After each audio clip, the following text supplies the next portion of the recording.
When I discovered I could clear up my acne through healthy eating, I was all in. But it turned out navigating healthy eating was a lot harder than I thought. There was so much contradicting information, and a lot of it wasn't sustainable. I grew up eating the standard American diet, which is a lot of junk food. It's what a lot of people grew up on.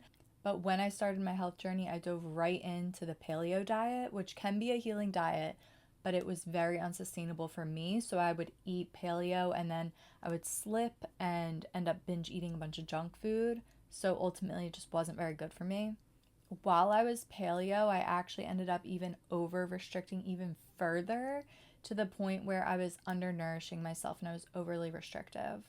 I was so strict about eating clean and caring about every single ingredient to the point that that itself became unhealthy. At a certain point, I realized I was unhealthy, but I just didn't know which advice to follow. That's actually what led me to study at the Institute for Integrative Nutrition, where I got my health coaching certification. And it's finally where I learned how to truly nourish and support my body. It helped me cut through the confusion, and to my surprise, it actually helped me to restrict less and add in more healthy foods. The focus was more on the food quality, on balancing meals, and honoring my body's unique needs. These changes improved my energy levels, my digestion, my mood, the pain I was feeling in my body, and the health of my hair, my skin, my nails. That's really why I'm so excited to share these lessons. Welcome to Be Youer, where we explore the kind of healing that transforms everything so you can create your own version of heaven on earth. Healing isn't about fixing yourself, it's about unburdening the body and releasing what's not true to you so you can unlock the unique magic underneath. Because real healing is becoming more you. We'll dive into healing from the root, rewiring the mind, nervous system regulation, practical spirituality, soul-aligned living, and more, so you can break free from limitation and embody your full potential. Let me remind you, everything you desire is meant for you, and you have the power to magnetize it all, especially when you're youer. Let's dive in. Welcome to the third part of the Beyond Band-Aid series, which is your guide to healing from the root so you can live up to your full potential. Each part of this series is written out in a blog post that you can refer to on my Substack. That way, I know I'm saying a lot of information, you can kind of take it in, and then when you need to refer to an actual nitty-gritty detail, you can go back to the blog post. And then the audio and video version of the podcast is here on my podcast, Be Youer, and I have the video on YouTube and on Spotify. If you know food is related to your struggles, but you're not sure what to do because of all the contradicting advice and just you don't know which path to go, you're in the right place. I'm going to make healthy eating understandable so you can feel confident in taking doable action. The food most of us grew up eating in the United States is called the Standard American Diet, or SAD, SAD. It consists mostly of packaged, processed, preserved, and chemically heavy foods. The thing is, these SID foods only became available to humans to eat through the Industrial Revolution. You're getting a little history lesson. So before then, humans ate the real and natural foods around them. This was the case for 99.9% of human existence. The main cause of death was infectious disease, as we didn't have modern medicine back then. And with that, the main causes of death changed to chronic illnesses like diabetes, heart disease, cancer. And the craziest part is that this has only been the case for 0.1% of human existence. There is a clear link between our modern SID food and the main causes of death. The way we eat impacts everything related to our bodies. Our energy levels, our digestion, mental health problems, mood swings, weight, brain fog, chronic fatigue, chronic diseases like heart disease, diabetes, cancer, arthritis, autoimmune disorders, immunity, cell function, and more. We live in such a unique time, and we have the ability to actually thrive with the best of both worlds, with the modern and the natural. Food is just such a major factor that can help us heal and prevent and thrive in our human body, or it could decrease the quality of our lives, burden us with chronic illness and problems, and lead to an earlier death. So I have 8 sections I'm going to go through here. I'm going to use my blog post to guide me as I go through this, and it might feel like a lot of information, but what I encourage you to do is take it in and assess where you're at, where you're struggling, and what your goal is, and which step or which aspect of what I'm sharing is most relative to you. I'm breaking everything down and making it understandable, so it should be nice to listen to and take in everything and not be too overwhelming, but to try to do everything is a different story. The first section is just about fueling and nourishing properly. I think a huge part of the healing journey is redefining what healthy means. I view it as what is most beneficial to humans in general, as well as to our own unique bio-individual needs. That would mean each of our unique and individual needs and sensitivities. So humans in general benefit most from real food consumed in a balanced way. So that's really the focus of the foundation that I'm teaching about healthy eating. And then as individuals, we may have unique sensitivities or nutritional needs that may make us gravitate away or towards certain foods. The key is using a balanced approach that includes paying attention to how the human bodies everywhere thrive, but also paying attention to our own body's signals and cues, which it does give us. So food serves so many purposes, but the most important one is it is here to nourish and fuel us. It's actually really common for people with health issues to not be eating enough food, which can feel triggering because of the messages and everything we've been taught about food up until this point. Our beliefs and relationships with food have been very impacted over years and years of stories about what is actually healthy to do with food. But as we learn more of like a true foundation about food, we can have a healthier relationship with it. It seems really obvious that like everything we do does require energy, especially things like exercise and work and digestion.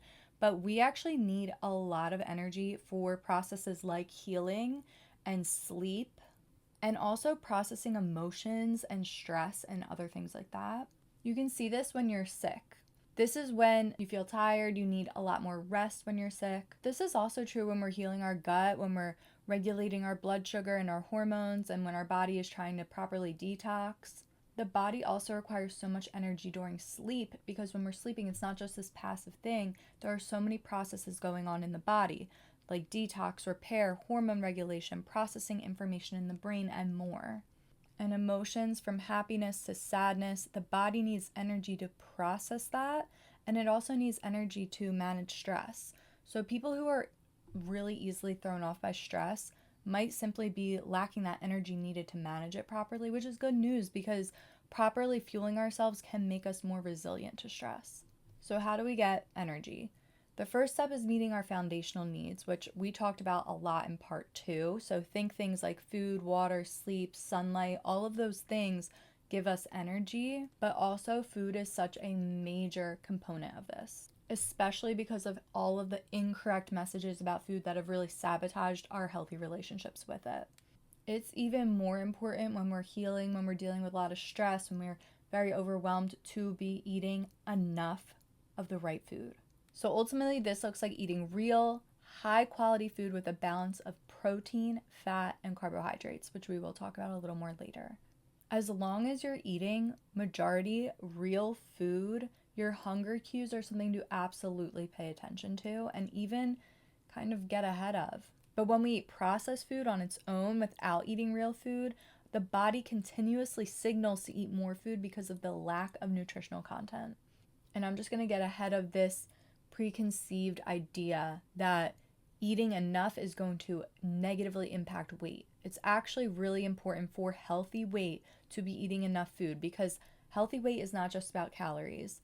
It has a lot to do with other things like hormones, toxins, microorganisms in the gut, and all of the other processes of the body functioning properly, which I explained can't happen properly without the right fuel or energy. So ultimately, food is your friend for weight, for health, for stress, for everything.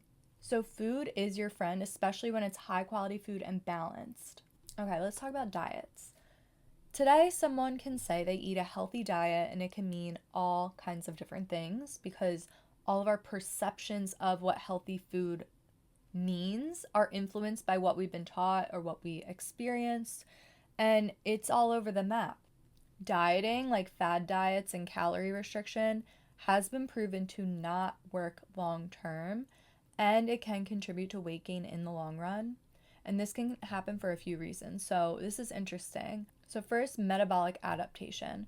When the body is in a calorie deficit, the body sometimes tries to conserve energy by slowing down metabolism, which that slower metabolism may continue once you start resuming your normal eating patterns again. So it's almost like training the body to hold on to energy and weight. Another one is muscle loss. Muscle is metabolically active tissue, meaning it helps burn calories even at rest. That is why strength training and lifting weights and things like that is so good. I mean, there's so many reasons, but that's one of them, because when you build muscle, that muscle is burning calories even when you're not working out. So when people do fad diets and don't fuel themselves enough and lose muscle, that actually is hurting their natural ability to burn calories at rest. Another reason is psychological impact or unsustainable eating patterns, because if the diet is unsustainable, it will eventually be abandoned, and then that could lead to, I mean, I'm sure you've seen this, overcompensation of eating, stress eating, binge eating. It's like not eating enough and then binge eating, and that cycle continues for some people. That is a normal reaction to restricting the body. Diet culture and diet trends have created a belief that restricting and punishing ourselves and not allowing ourselves to feel satisfied is the key to health. This isn't true. And today, diet trends have really evolved, but ultimately one idea has really stuck. And when I tell people I'm a health coach, I see this idea come up a lot, that they think that I encourage this. The idea that less calories plus more exercise equals health. But this model doesn't account for underlying chronic infection or dysbiosis, toxins, hormones, nutrient deficiencies, organ or bodily processes not functioning properly. These are all topics that I'm going to cover throughout the series, but I just recommend not counting calories, but instead focusing on the other tips throughout this post, especially because not all calories are equal. So for example, 100 calories from a bag of Cheetos is going to affect our health differently than 100 calories from a bag of mixed nuts. But like I said, diet trends have shifted, and today a lot of the popular diets are things like paleo, keto, vegan, gluten-free, dairy-free, and these type of diets are a little bit different because they focus on the types of food, which is why I would recommend these, if any. However, some of these diets still allow the possibility that somebody follows the guidelines but still ends up eating junk. For example, there could be a vegan. They eat lots of veggies, fruits, legumes, whole grains. They make sure they're getting plant-based protein and they thrive in their health. But it is also possible, first of all, it's possible to eat that way and not thrive in your health just based off your bio-individuality. But it's also possible for someone to follow the guidelines of being a vegan but end up eating mostly processed food and refined carbs like vegan mac and cheese, bread, pasta, fried food, etc. is like the majority of their diet, and that's not going to lead to feeling good in their body. So if you're choosing one of these diets, it doesn't mean to just follow the guidelines and eat anything within them. It's still important to choose real whole foods as much as possible. It's also still important to balance the meals, which we're going to talk about, and it's also important to focus on getting enough protein and different things that we'll talk about throughout this post. But these diets do have a variety of benefits that can be really helpful for people based on bio-individuality. So, for example, for some people, a paleo diet would be so healing to their body, or an elimination diet or whatever. But I don't recommend following them if you don't have a reason that's personal to your unique body. Rather than a diet, my top general recommendation for most people is to use a guideline that I call the 90-10 guideline. And the idea is to eat real whole foods 90% of the time and build in room for treats 10% of the time. And these percentages can be changed to meet you where you're at. So it could be the 80-20 guideline or the 70-30. Match the percentages to stretch you a bit without being too overwhelming and let them meet you where you're at. But the way this method really helps is because you're naturally crowding out unhealthy foods by focusing on adding in more healthy foods.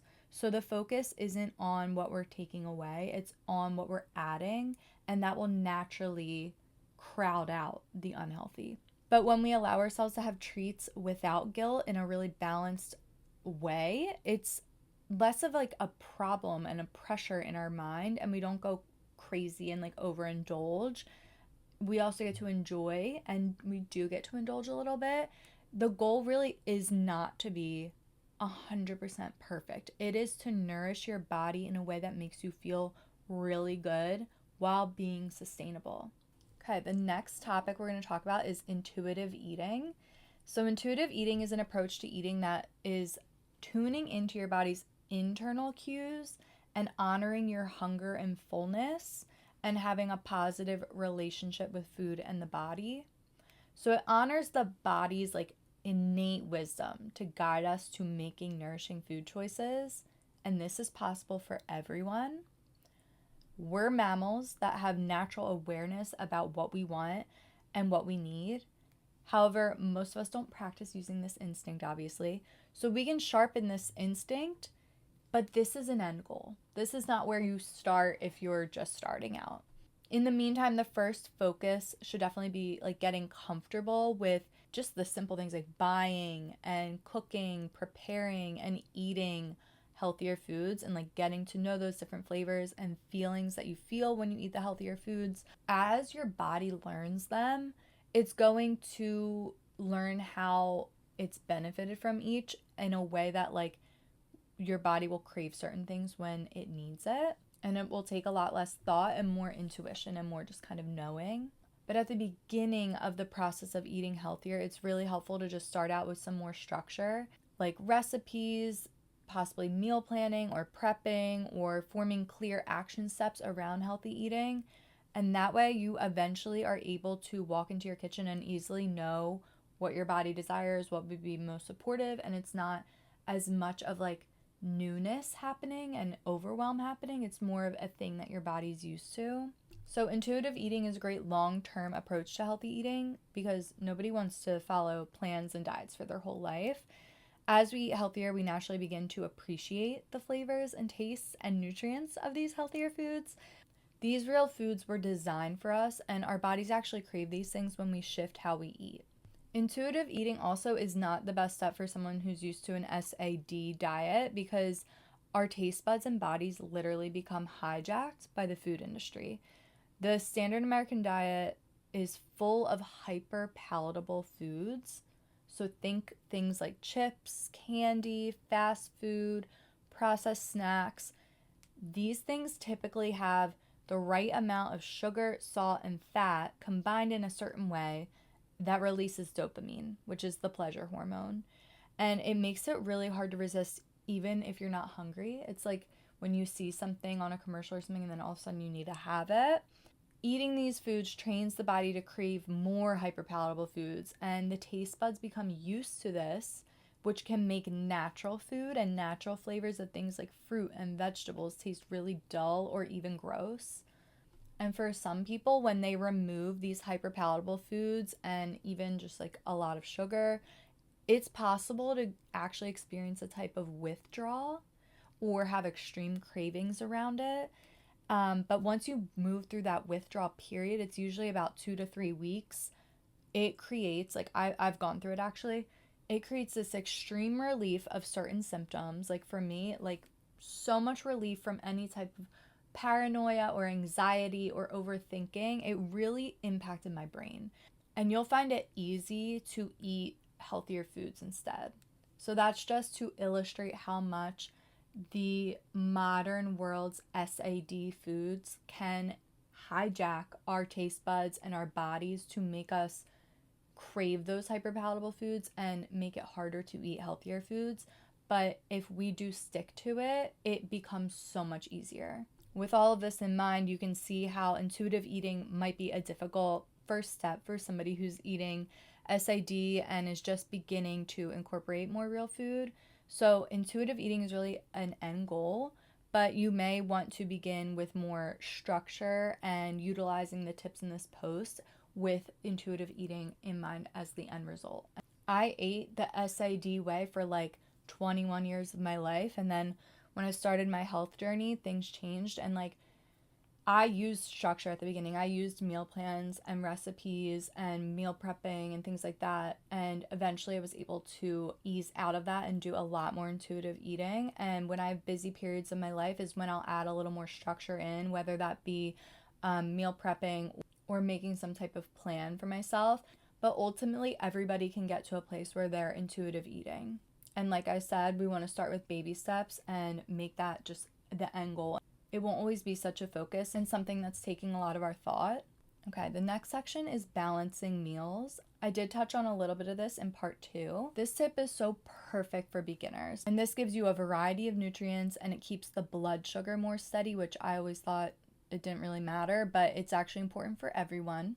It impacts like everything. So all food is made up of macronutrients, which are protein, fat, and carbohydrates. To balance a meal or snack, aim to have all 3. And as much as you can, aim to add in vegetables. In our modern world, we just often naturally, easily get enough carbohydrates. So really, it's most helpful to focus on adding in high quality protein and healthy fat and including healthy carbohydrates. But like I said, they're just the easiest ones to include. I'm going to go through each of the macronutrients, starting with protein. So the function of protein is it provides us with energy, it provides structure to our tissues and our cells, it supports our immunity, and it supports growth.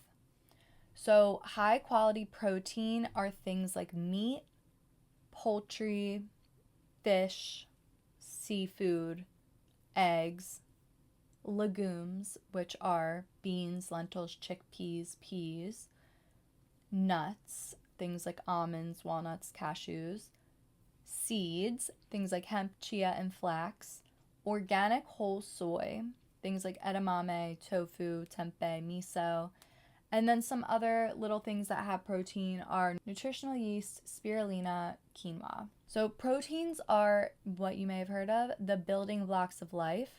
Our skin, bones, muscles, hair, nails, cartilage are all mainly made of proteins.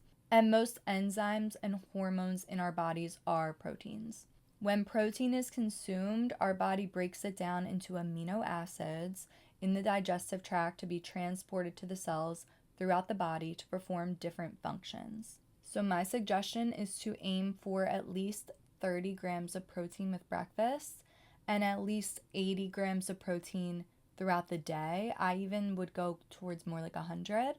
And this absolutely does take intention. This is not like something that's just easy. You do have to like decide to buy more high protein things, but it will change your energy levels and how you feel tremendously. I just really highly recommend at least increasing it if you're at a lower protein point. And I created a healthy groceries go-to list that's free that you can download and print or look on your phone or whatever. And it has all of my like go-tos that I buy at the grocery store. And it has a lot of these high protein ideas for you. I'll link that in the show notes. And it's also linked in the blog post. All right, let's move on to fat. The function of fat, it's needed to absorb fat-soluble vitamins. It's needed for proper brain development, for cushioning and insulation to the internal organs, and for hormone synthesis. It's also our highest source of energy. So healthy fats that you want to eat more of are things like avocado, nuts and seeds, fatty fish, which is something like salmon, tuna, and then eggs, coconut, and healthy oils. And I will tell you the healthiest oils you could be using are olive oil, coconut oil, avocado oil, and sesame oil. Some fats to eat in moderation are animal fat, meats and dairy, lard, and butter. These are unhealthy fats, are processed baked goods, margarine, fried foods, and canola and vegetable oil. Fat is needed for optimal health and for healthy weight. The quality and the type is very important. Like I said, those inflammatory fats are not helpful for your health and your weight, but the healthy fats really are. And they help our food taste good, and they help our food take longer to digest, which is a good thing. It keeps us fuller longer. And healthy fats support cardiovascular and neurological health, as well as balanced weight. Bioindividuality, state of health, and physical activity levels all play a role in determining how much fat is ideal for you. I will say I had a client who was telling me how they always were feeling hungry halfway through the day, and I encouraged them to add a little more healthy fat and or protein to their lunch. And once they did that, that changed the game for them. They would feel fuller for hours longer. Next is carbohydrates. So the function of carbohydrates is to provide us with energy. There's different types of carbohydrates. So complex carbohydrates are broken down slowly and they create less of a spike in blood sugar. So these are really ideal. It's whole grains like brown rice, oats, whole wheat, barley, and others, and then beans and legumes and vegetables and starchy vegetables. Then we move on to simple carbohydrates. So these are broken down quickly. It's quick energy, it releases into your bloodstream pretty quickly, and it can spike blood sugar. So a simple carb would be like sugar, dairy, malt sugar, and then also fruit and honey. But fruit and honey are a little bit different than the others because, well, especially fruit has different fiber that helps it break down and digest a little slower. And they're still very healthy options. And then there's refined carbohydrates, which are carbohydrates where parts of the grain is removed or it's missing fiber. And due to that, it can spike blood sugar and have a similar effect of like sugar and the simple carbohydrates. So these are things like white flour, white bread, white rice. As you're sensing, the theme is like the white is because the parts of the grain are removed. That brown outer layer of the rice is removed, leaving it as white rice. So let me explain the differences and the little nuances to the carbohydrates. So not all of them are equal. The right carbohydrates, like complex carbs and fruit and honey, provide us with energy and facilitate healthy digestion, and they also support healthy weight. And we want to aim to eat carbohydrates in the form of whole and natural foods as much as possible and avoid the refined carbohydrates. That's like the white bread, pasta, white rice, white flour, because they've been processed and they don't contain all the parts of the grain, including the fiber and certain nutrients, and they typically cause spikes in blood sugar. My one caveat to this is that some people who have digestive problems, which we'll talk more about when we get to certain sensitivities or bioindividuality, but certain people who have digestive issues, sometimes it is helpful when things are a little refined or broken down already, like the rice having that outer shell removed can almost make it easier to digest as white rice to someone. Like I pointed out at the beginning, we all have bio-individual needs and cues that our unique bodies send us. But generally, whole grains are a healthier option than refined grains. Carbohydrates are broken down into simple sugars during digestion and then absorbed into the bloodstream as glucose, which is why we like the forms that break down slower, because it goes into the bloodstream at a slower rate without spiking it. When they're broken down into simple sugars or glucose, it enters the cells as a source of energy. And depending on the body's needs, any unused glucose is stored in the liver or converted to fat for later use. So this is how excess sugar or excess glucose does impact other organs and our weight. I'm going to share some tips to keep your blood sugar balanced, which prevents the spikes that cause the release of excess insulin and stress hormones, which then influence the majority of our health issues. So this is important for everyone, no matter if you think you have a blood sugar issue or not. Because I always thought I didn't, and then I realized, wow, this is connected to every single problem I've ever had. First, it's been proven that eating vegetables at the start of your meal can lower a blood sugar spike. And you also, instead of doing that, can dilute some vinegar, such as apple cider vinegar, into water and have that before having your meal. But I definitely recommend using a straw to consume that just to protect your teeth from the acid. Another way is to eat in this order. So vegetables, then protein and fat, and then carbohydrates. Eating in that order just is proven to create the least blood sugar spike. Another big one that I always follow is to avoid eating carbs on their own. Always add a little bit of protein and or fat to balance that spike. Another big one is to eat breakfast before having coffee or a caffeine drink. Or I've seen some people kind of make a concoction with their coffee where they add some like coconut oil or collagen powder or like add protein and fat into their coffee drink just so it's more balanced and they're not spiking. Also opt for a savory breakfast if you can. That's just an easy way to lower the amount of sugar that goes into your bloodstream. It's also been proven that moving the body for about 10 minutes after eating can lower blood sugar spikes. That could just be going for a walk or dancing or using your muscles in some way. And I learned a lot of this information from the Glucose Goddess, and I linked her website where she has the studies and the science and even more information about blood sugar spikes. She's a great person to go to if you want more information about that topic.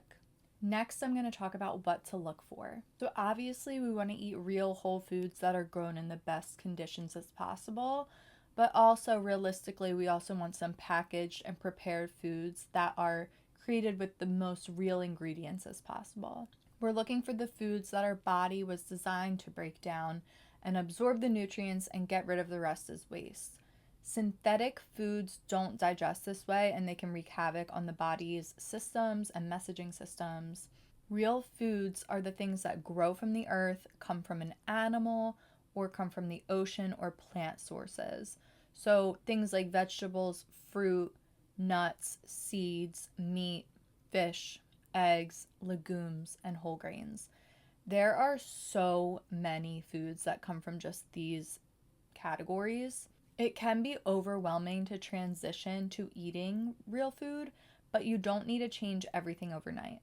The body actually does better with gradual change anyways. So when we're looking for real food, we're obviously looking for natural foods that like came directly from the plant or the animal without being altered. But it's also okay to have minimally processed foods as well, which have had one or more processes. So that could be like cleaning, removal of parts, grinding, drying, fermenting, cooling, freezing. These different processes that may even take away part of the food, but they don't add synthetic things to the food. So like a couple examples would be like dried fruit or coffee or yogurt. These are things that have been minimally processed. I'm going to go through each of the food groups and what to look for when you're buying it. So for produce, like fruits and vegetables, you want to choose as much as you can local, seasonal, and organic. The less time between the produce being harvested or picked and it going on your plate, the more nutrients you're going to get. So the best quality of produce actually comes from wild foraging, like literally like walking out and picking something yourself. But this is like super uncommon and really for most people an unrealistic way to get produce. The next best way is to grow it yourself or get it from someone you know who grows it in a holistic way. But again, this also can be very unrealistic for most people. So the next best way is to get it from a farm that uses practices that work with nature. So the best types of farming practices would be biodynamic farming and regenerative farming. And these types of farmings promote and they create organic, nutrient-rich produce. And then the next best after that is to get it from a farm or grocery store that sells organic produce. Now, this is the most realistic option for most people.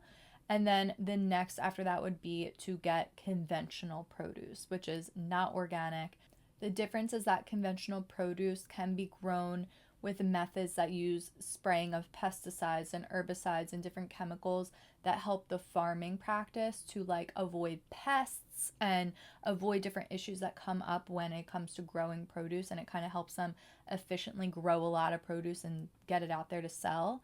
But organic produce eliminates majority of that risk. For something to be certified organic, it means that the ingredients have to be grown 95% organic, meaning If you're buying an organic apple or something like that, it was grown at a farm that's not spraying herbicides, pesticides, different chemicals, and synthetic things over the crops. And people often point out that there has been examples of corruption and lying when it comes to these different industries.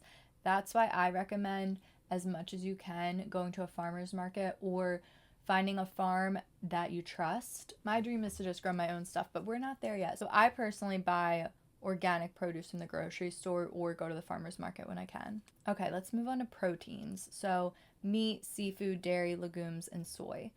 When it comes to protein, you can choose animal or plant-based protein depending on your body's unique bioindividuality. But keep in mind that animal protein is more bioavailable, which means the nutrients can be absorbed and utilized by your body easier than plant-based, and it typically has higher amounts of protein per serving. So for me, I recommend prioritizing high quality meat ASAP. When you switch to better meat, it's like a really simple first step that requires minimal effort but delivers really big benefits. So poor quality meat often contains toxins and inflammatory fats. And this is why there's so many studies that say like meat is bad for us, because they're on these poor quality meats. That's what the studies are on. Whereas high quality meat is packed with nutrients and anti-inflammatory fats, so pretty much the opposite. So it's really important to choose your meat well. And I would recommend that when you buy meat to cook for yourself, you really prioritize high quality meat. Let me show you how to choose the good stuff. You want to look for 100% grass-fed or pasture-raised. This standard means the animals were outside, eating a natural diet, living a more natural lifestyle. And these factors change the nutrients and create anti-inflammatory fats within the animal's meat rather than inflammatory fats. Factory farm meat is often inflammatory. So when you're looking for this, some helpful certifications. And a note on this, small farms might not be able to pay for those certification labels, but that doesn't necessarily mean that they don't meet those standards. And you basically just have to seek a farm that you trust. But anyway, some helpful certifications are the American Grass-Fed Association, which ensures that the animals are 100% grass-fed and pasture-raised. Another one is Animal Welfare Approved, and another one is Regenerative Organic Certified. I have pictures of the certifications and exactly what they are on the blog post. I'm also linking some sources. I might do a whole post on this if people do want to know more about meat quality, but for now, I put some online sources to get shipped to you, and then also an online directory for local sources. I use this option called Eat Wild. If you go on here and you click that link or you Google Eat Wild, you can basically type in your zip code or whatever and find a farm near you. So for me, the farm that I buy meat from actually isn't even near me. I think it's like an hour away, but they do monthly drop-offs at different locations. So there's a drop-off like 10 minutes from my house or so. So once a month, they deliver bags with whatever meat that our family ordered for the month, and we just go pick it up once a month, keep it in our freezer, and just defrost throughout the month as we're going to use this meat. And it's coming from a small family-owned farm, and they send pictures of their animals. They welcome people to come visit the farm, although I never have. But I really trust them, and I trust the practices they're using, and I trust that the animals lived a really good life and they were treated well, and they're grass-fed and pasture-raised, which impacts my health for the better. And you also can explore locally. You can't go wrong with going to your like local farmers market or talking to local farmers or joining a CSA, talking to people at a co-op or a health food store, like asking people about the farming process that this store or this product like uses. And then a lot of people do use protein powder. So if you're going to buy an animal-based protein powder, you want to get an organic option with mainly real food ingredients, high quality animal-based protein. So that would be like grass-fed or pasture-raised bone broth or collagen or egg white or whey, depending on your unique preferences, and then a natural sweetener instead of refined sugar. So keep in mind that whey protein is derived from milk. So I personally don't choose whey because I avoid dairy because of my unique bioindividuality and my sensitivity to dairy. So I did some research and I linked some of the top animal-based protein powders that I would buy for myself or recommend to a loved one. Now for seafood, you want to look for wild caught because farm raised are actually usually raised in unhealthy conditions and they add chemicals to the water. So that's why you would want to look for wild caught and fresh. If you're buying it from the store, you want to ask when the fish came in and don't purchase it if it's been on the display for like more than a day. I love getting seafood when I'm near the ocean and I know somebody has caught it very recently, or if I'm like on a trip and people are local fishermen who like caught the fish that day and are selling it. That's the best. But I know that that's not an everyday thing for all of us, but just wanted to throw that out there. Okay, so a bonus tip about seafood is you want to eat seafood that's lower on the food chain. So like sardines, anchovies, mackerel, shellfish, for lower heavy metals and plastics. Because when they're lower on the food chain, that means that they haven't been eating a bunch of other fish and accumulating the heavy metals and plastics, which is so helpful for our health. And then also this is more sustainable for the environment. Now for eggs, I know a lot of people get overwhelmed by this, but you want to look for pasture raised, which means that the animals were given ample space outdoors and they forage for bugs, seeds, and grasses, which is what they would do naturally in the wild. You also can look for certified humane, and when that one is alongside pasture raised, it ensures that the pasture raised label truly meets the high animal welfare standards. And also a tip, you can often get your eggs from the same place that you're getting your high quality meat. So if you're getting meat from a farm, you can also get high quality eggs there too. Most health food stores carry Vital Farms. That is a good like broad option that is reliable, and you want to choose the pasture raised option. And then some options that aren't the best, that I wouldn't choose if I could choose pasture raised, would be cage free, just because it doesn't actually guarantee outdoor access or high quality feed. And then free range, it may only mean that they have access to like an outdoor area for a really short amount of time. And vegetarian fed. So chickens are naturally omnivores and they thrive when they can eat insects. So vegetarian fed just doesn't really mean anything significant. All right, let's move on to dairy. So this is a group a lot of people have sensitivities to. But when choosing dairy, you want to look for 100% grass-fed or grass-fed and finished or grass milk. All of that means that the cows graze on pasture throughout the year and are not fed grain or soy, which is important because we know that cows naturally eat grass. So when they eat grain or soy, that's an unnatural food for them to eat, and that's where we get a lot of inflammation in the cow, and then when we consume it, it's an inflammatory meat that is inflammatory to our body. And then a bonus tip is to choose raw or low temperature pasteurized, which this type of dairy retains more nutrients, more enzymes, and more beneficial bacteria. You want to avoid the ultra pasteurized products because they have way less nutritional value, and also like a lot of people who are lactose intolerant, like a big reason why dairy is such a problem is because a lot of those enzymes have been removed through the pasteurization process. Whereas if they weren't and they were eating raw dairy or low temperature pasteurized dairy, those enzymes would still be there that help break down the lactose and it wouldn't present such an issue. So if I were choosing dairy, I would choose raw dairy as much as I could. And then ghee is a clarified butter in which the lactose is filtered out, and this may be easier for some people to digest. Now let's talk about plant-based protein. What this means is protein that's coming from plants and not animals. So when you do this, you want to choose natural plant-based protein rather than something like imitation meats, like Beyond Burgers, which are highly processed. So what you actually want to look for when you're looking for something that is a form of protein that's from plants, for every option, you want to look for organic, of course. For the beans and legumes, so the very, very, very best thing you could do is to opt for dry over canned. And the way you cook them is you soak them first and then you cook them, and the directions will be on the bag of how to do that. but you can use canned or boxed if that helps you eat them more. Full disclosure, I never can remember to soak and cook them. I often will use canned or boxed.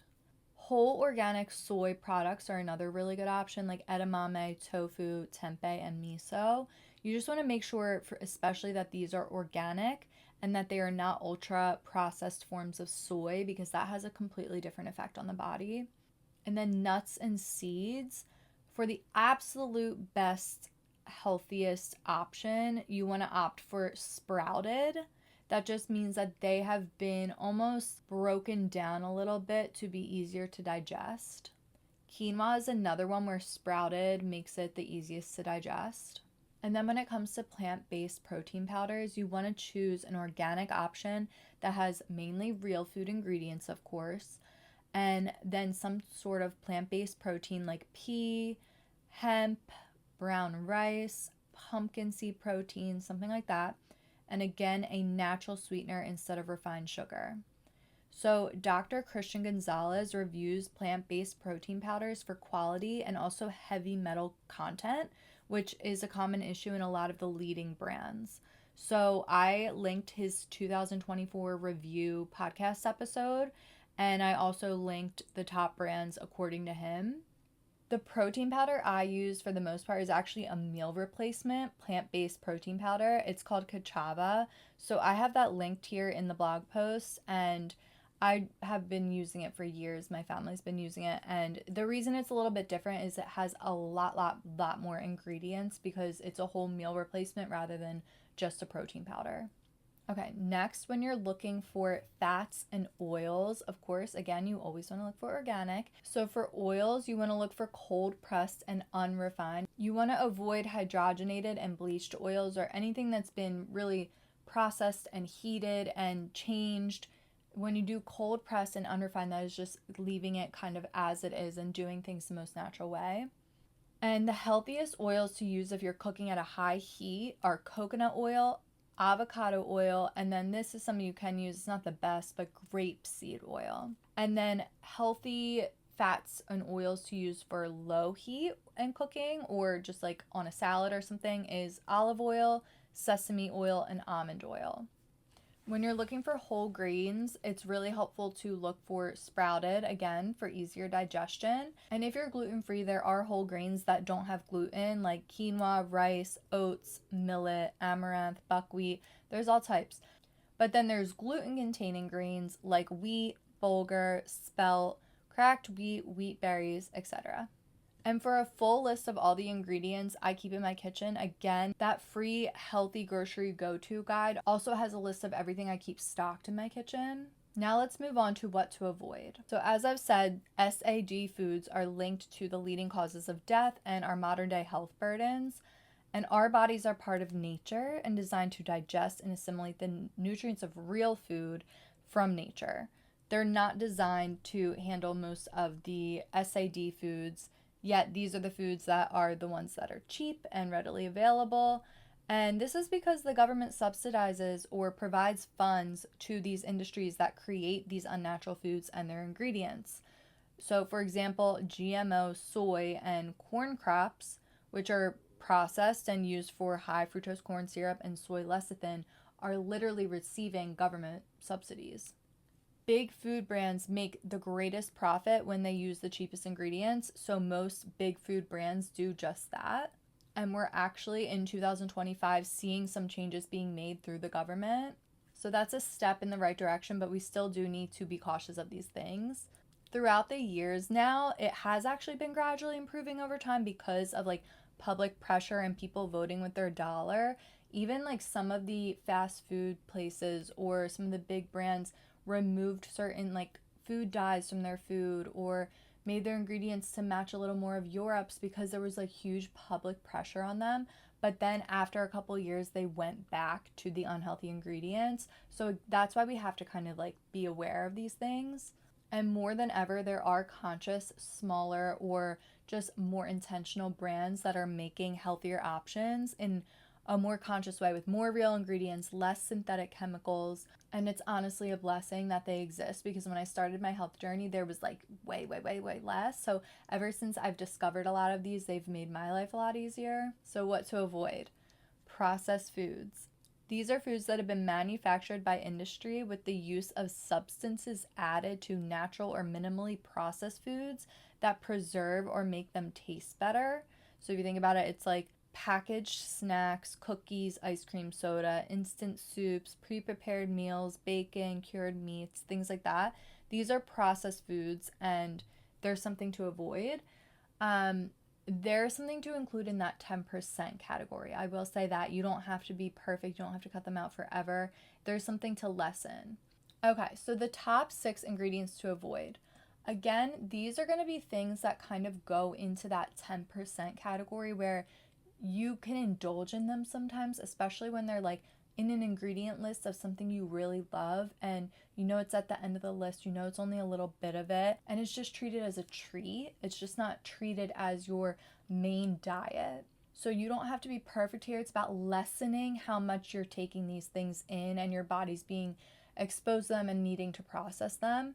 So I'm just going to tell you the 6, but if you go on the blog post, you'll see that each of these 6 basically ingredients or categories of ingredients have different names for them that can be listed on the label. It's kind of annoying. So for example, the first one is GMO corn, which is genetically modified corn, and it can be listed as high fructose corn syrup, but also as something like dextrose. A lot of people aren't going to realize that dextrose means GMO corn. So the labels can be really sneaky that way. So like I said, I have all of these common ways that these ingredients are listed on this blog post. So the top 6 I would avoid are GMO corn, GMO soy, refined grains, which are things like white flour, unnatural sugars / refined sugars, inflammatory oils. We kind of talked about this, but like canola oil, vegetable oil, cottonseed oil, safflower oil, and then also chemical ingredients and preservatives. These are things like dyes, food colorings, MSG, sodium nitrate, artificial sweeteners.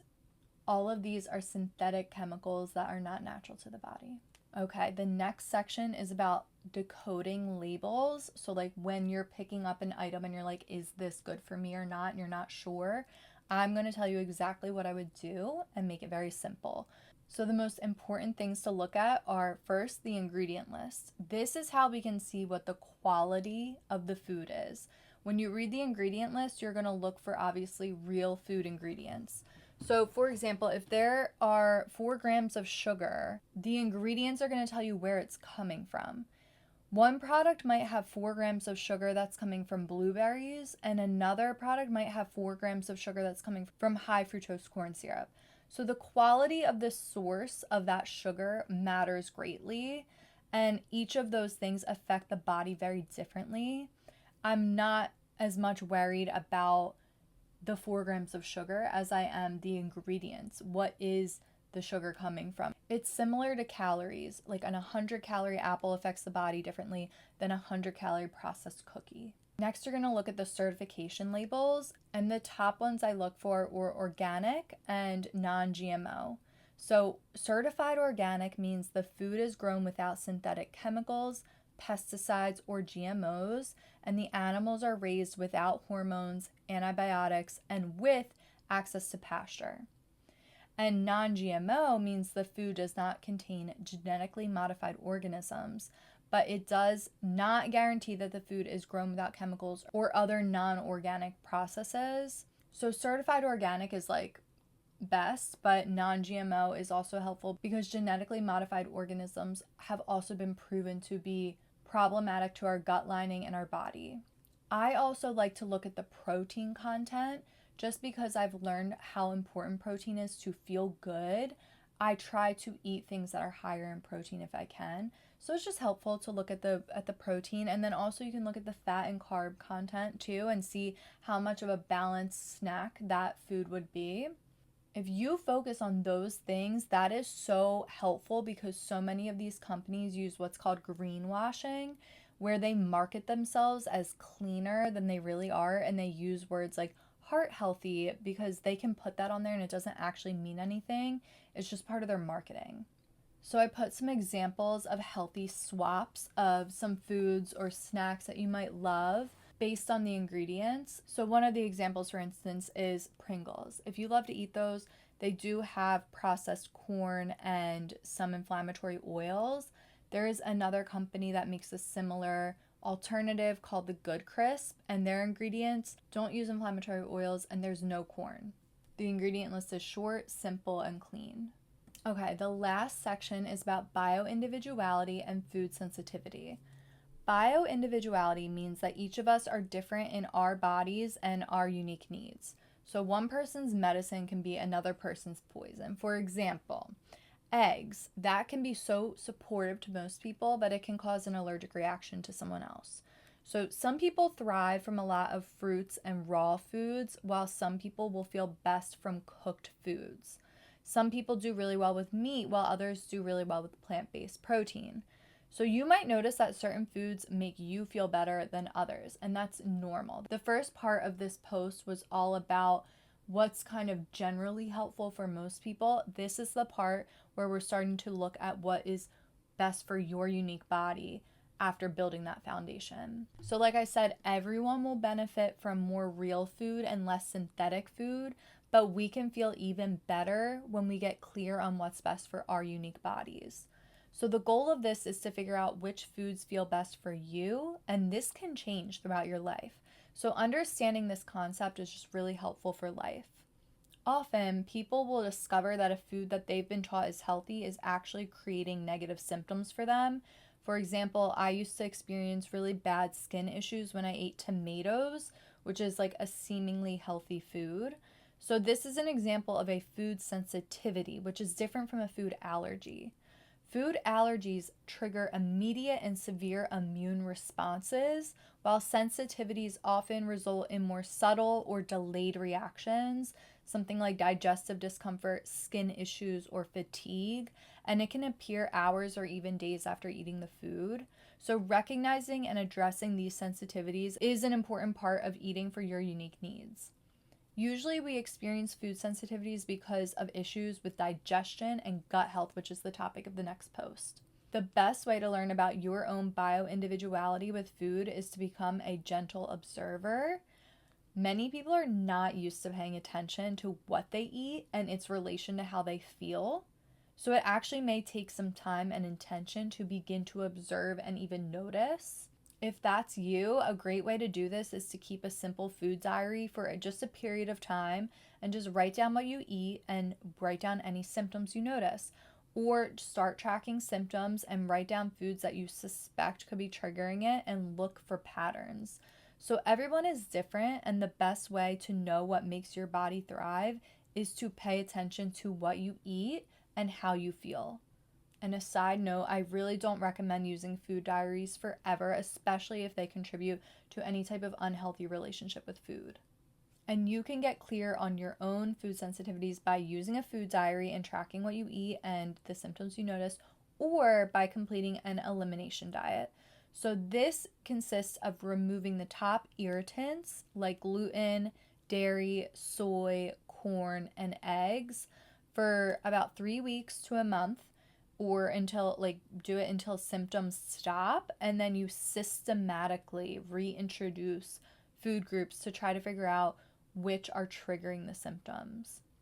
This obviously requires more effort and following a restrictive diet, but it is really accurate and reliable. So it's a really good option for someone with chronic issues that really can't figure it out.